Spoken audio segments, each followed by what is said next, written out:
Hello IST100, my name is Warren Vigneshwanan. Today I'm presenting on cutlets, the globe is a spice sphere.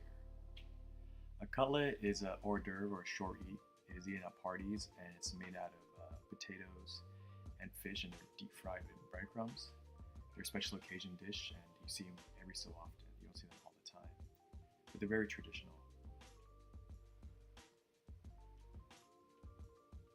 Now cutlets, their main ingredients are canned tuna, potatoes, green chilies, onions, black pepper, mustard seeds, cumin, and other spices. It depends on who's cooking it. Everyone has their own recipe and how they make it. Now, some of these ingredients are native to Asia themselves, in South Asia. Onion, black peppers, mustard seeds, and the various spices that India and Sri Lanka are known for.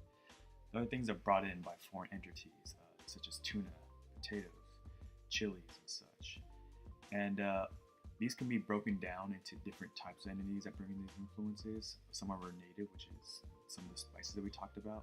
Our neighbors, which are India, Southeast Asia, and East Africa, which bring a lot of spices. And the colonizers brought actually the main ingredients that actually make up the cutlets, and even actually the idea of cutlets themselves. So I was watching internet documentary about the Dutch, and I saw that they were eating these small fried potato balls, and I realized, like, well, the Dutch controlled Sri Lanka from 1640 to 1796, but of course these balls are a little bit different now. They're what I call Sri Lankan-fied relative to the Dutch Britain ballins.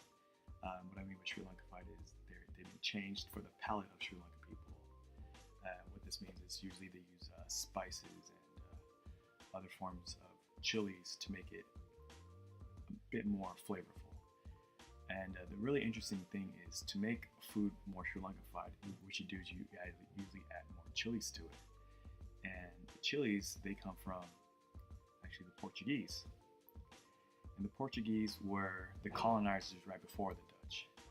And they colonized Sri Lanka from 1517 to 1638. And they would spread the ingredients that they found from their other colonies, such as the potatoes and chilies that are used in cutlets. And these they got from South America. Put Asia there, but yeah, it's actually or from South America, and they brought it to South Asia. Two of the ingredients are potatoes and the chilies themselves. The potatoes were domesticated between 8,000 to 5,000 BC, somewhere between Bolivia and Peru, where the Inca Empire was.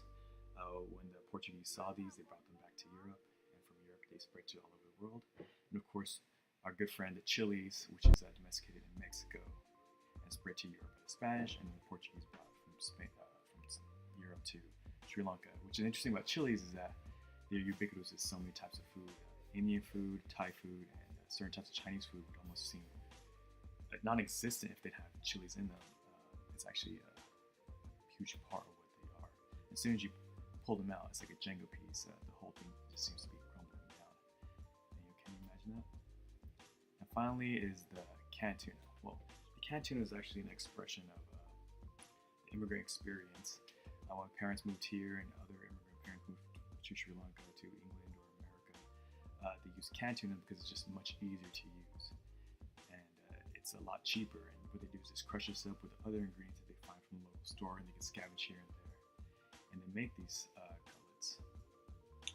Also, is actually a deeper idea of the British Empire bringing in canned goods. Even now, we use canned cheese from Britain. And yeah, so this is about cutlets.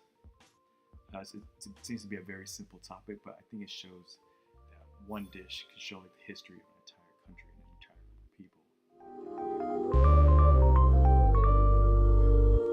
なんで怒ってんの？